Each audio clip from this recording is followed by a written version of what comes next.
Yan, what's up mga bay? Natay order mga bay, natay booking mga bay. Mga inasal mga bay. Nga ihatod sa St. Catherine's College, Dolra. A few moments later. Yan, tapos mga inasal mga bay. Ito mga inasal. Order. Close, may order ni customer mga bay ni Sir James, no? Pa large PM1 solo spice. Muna yung order mga bay. Deliver do Olra, St. Catherine's College. 5 minutes later. Ano yung biti tarong kay maya po yung drinks. Okay. Meanwhile. Dari na bay.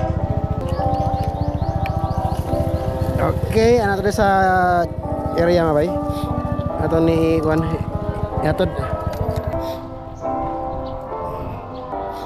Hello sir. Nanako diri sa area sir, St. Catherine sir. Sa school mismo? Anako sa may gate, ako sa may gate tapit. 108 sir no? 241 tanan sir. Okay, nag 182 nita sir. Na-resibo rin sir. 241 day sir. Sorry kay delivery fee pa di ay.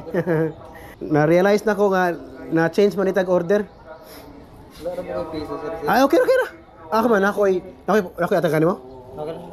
Nakoy atagan mo. Suklian. Plan ni. Wala na sir. Kare. Salamat ha. Okay na naka-vlog ka sir? Okay na ko i-upload. Sir James na? Sir James. Sir James, balik ko sticker na. Sir. Kamu sir. Adoan. Tinggal kayo ha. Bye sir. Yeah, bye. Yeah, bye. Manatag deliver diri sa St. Catherine's School, no? And kana lang mga bay. Salamat kayo sa pagpili sa Dory. Okay?